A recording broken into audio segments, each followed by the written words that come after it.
from nothing to something like it's nothing. Yeah, you know I done it, that is no discussion, bitch, I'm ballin'. Hey, what's up guys, Henry the Blasian here, and now before we get into the alright, so let's try that again. Hey, what's up guys, Henry the Blasian here, and before we get into this Blake Griffin player review, I really do want to thank you guys for 2,000 subscribers. Sorry, we did just hit that yesterday, I believe. Super happy about that. Can't thank you guys enough. We are still going to be growing. Content is going to be getting better. I'm eventually getting a face cam and everything, but there will be more to come. Trust me. Now we're going to be getting into this Blake Griffin player review, 88 overall. You guys suggested that I do a player review on him after doing Josh Smith. You want me to compare him to Josh Smith among other power forwards, so we will be doing that throughout the video as to why you should get him over certain power forwards or why other power forwards are the better option.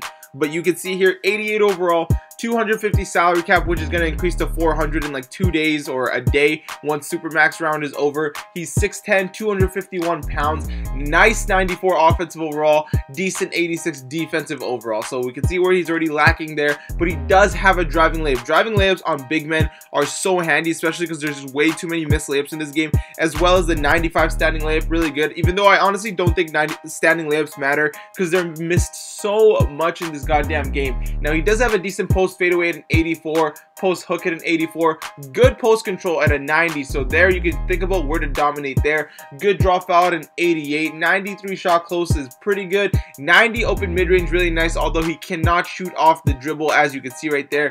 Decent contested mid-range as well, and he does have a 3-ball, so he does stretch the floor really well. Not as much as Anthony Davis, but definitely more than Josh Smith.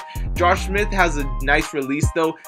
Blake Griffin's is a little bit slower, which you guys will see later, although I do recommend for outside shooting you stick with Blake Griffin over Josh Smith. 75 contested, again, cannot shoot off the dribble. When he does get to the line, he has a 76 free throw, although keep in mind his free throw is fairly slow, and it's probably the one thing that makes me mad about this game. It's kind of like Ron Artest. If you guys have seen Ron Artest or have played against a Ron Artest and seen how slow that free throw is, that's basically what it is. Now for a big man, he does have good ball control at a 75. That means he's not getting stripped as often as all the other big men. You will still get stripped obviously, but he can pass. One good thing about this Blake Griffin that I really like a lot, I will show you later, is some of his badges. We'll talk about that in just a second, but you see that his passing vision and everything, absolutely amazing. Good box out, decent rebounding in the 88 and 80 offensive. I don't care about the offensive as much as I do the defensive. So defensive at least above 85 is always a good thing. Kind of a low lateral quickness is the one thing I don't like about this card, is the 58 lateral quickness. 70 pass perception is decent. 47 block is a little bit weak, but I feel like if you jump anyways, you're going to block the shot. So I could care less for that as long as he's contesting the shot most of the time. 72 shot contest is decent. 70 defensive consistency. So now we're kind of starting to see where he lacks, and that's more on the defensive end. Sorry, I was losing my voice a little bit there. Pick and roll defense, help defense in 82, but he does have a low post of an 82, so that is good. Dunking wise, come on guys, it's Blake Griffin, so expect 98, 97, 90 contact dunk. If he is getting the momentum going to the basket, you most likely want to get out of the way, just like if it's LeBron, because you are going to die.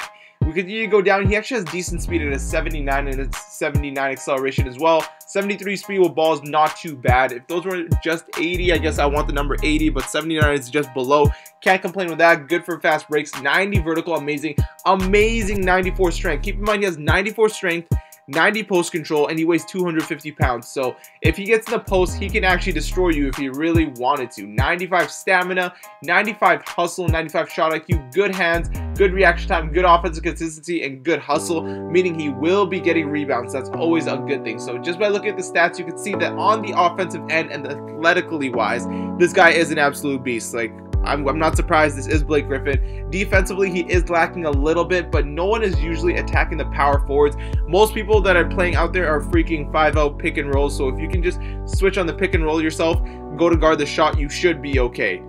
Now we're going to go ahead and take a look at his system proficiency, and you see that in the balance he's got an 85, which is what I'm running, but he seems to be good with 7 seconds and perimeter centric and pace and space. So he's good for fast-paced basketball. I guess that is because he is very fast, so it doesn't work out in his favor. It's kind of funny because I'm pretty sure the Clippers run grit and grind, or at least Doc Rivers is a grit and grind coach as far as I know. I could be wrong, but yeah, found that kind of funny.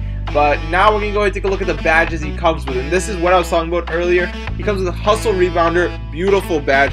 Dimer was the badge I was thinking about referring to you guys earlier because he has all that passing. Dimer is just an amazing badge to have all around. Relentless Finisher, Posterizer, and Lob City Finisher. Now, I love all these badges. Of course, the only one I'm not really going to care for is Lob City Finisher. But he does come with all these passive badges as well. Alpha Dog, Clutch Performer, Microwave, Floor General, and Friendly. Now, I'm glad he just doesn't come with a wild card badge. For those of you guys that don't know what that is, it means that your guy needs to be a volume shooter. It means you gotta get a lot of shots up to actually hit shots. So that's probably one of the worst passive badges to have on a card. Sapphire Paul George has that, and that is like one of my favorite cards to use in this game, but I just refuse to get it because of that stupid badge. But now that you guys have seen the badges, proficiency, and stats, let's go ahead and hop into Freestyle and talk more about the jump shot and compare him to the other power forwards.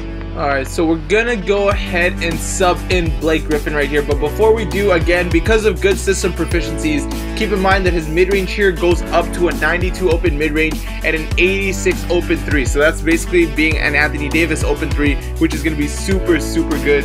I don't know why Shaq has an 86 3-pointer here and a 95 mid-range. That definitely has to be a glitch comparing to a different card. Why does Shaq have an 86 3-pointer? I'm so confused. But anyways, we're going to go ahead and take a look at this Blake, who is the main focus. Turn on his hot zone so you can see he's got the same hot zones as the Sapphire card. Jump shot wise, you can see that the thing about his jump shot is that it looks slow, but as he goes up, he releases faster. So initially going up, and then releases really quickly on top, so it's not really a slow release. It kind of fools people into thinking it's slow, but if you just know the timing, look at that. It is such an easy release. That is actually one thing I do like, is his jump shot. I don't like his free throw, but I do like his jumper. You can see it is super nice. I was gonna say super consistent, but he missed that shot. But this card is nice, and of course what he's known for is the dunking. Card going to the basket is an absolute rim wrecker. It's disgusting. And best thing is, he does have baseline dunks. The reason I like people that have baseline dunks, the way you do baseline dunks is if you're here and you're running towards the basket, you always point your joystick towards the baseline, and you will always do the baseline dunks. And baseline dunks are good because they stop you from getting blocked a lot of the time.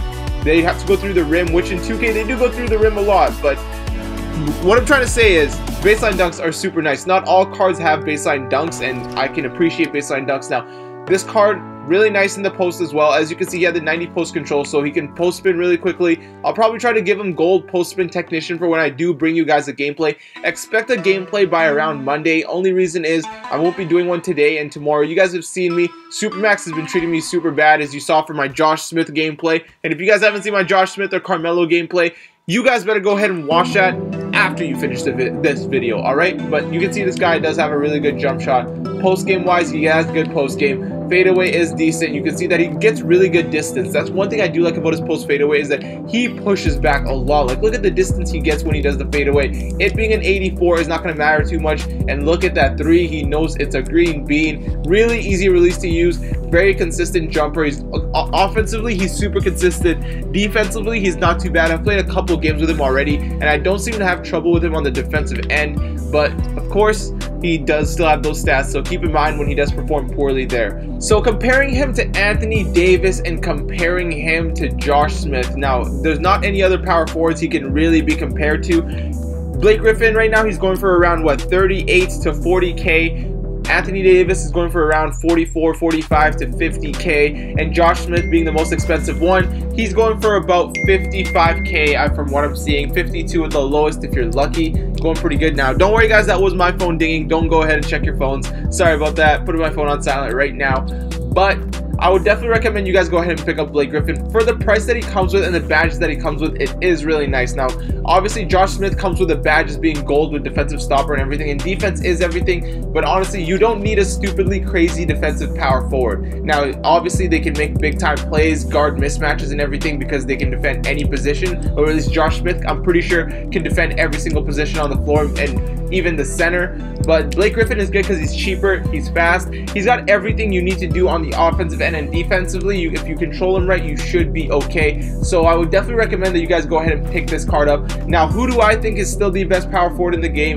I'm going to go ahead and say Anthony Davis. Anthony Davis is not bad. He is definitely worth the extra 4k just because he's got a super consistent a super consistent release. He's super fast. I believe he is faster than Blake Griffin. Yes, he is, and he's just a good overall card. But this Blake, if you manage to get him for 35k, or I would say 35 to 36k, you are doing a pretty good job. He is really, really good. Do not get me wrong. Him and Anthony Davis are almost on par. It's kind of hard for me to decide which one I like better because they both have the same exact amount of stats. I believe Blake has like 2 more attributes than Anthony Davis. So depending where you like your attributes, you're better off getting one over the other, but you are going to have a good time with them both. So do expect a gameplay with this Ruby Blake Griffin. But if you guys did enjoy this video, do not forget to leave a like. And for you new viewers, now that we're growing, you know you gotta hit that subscribe button and join the Blasian Nation. Thank you guys for watching. I hope you all stay awesome, be humble, and take care.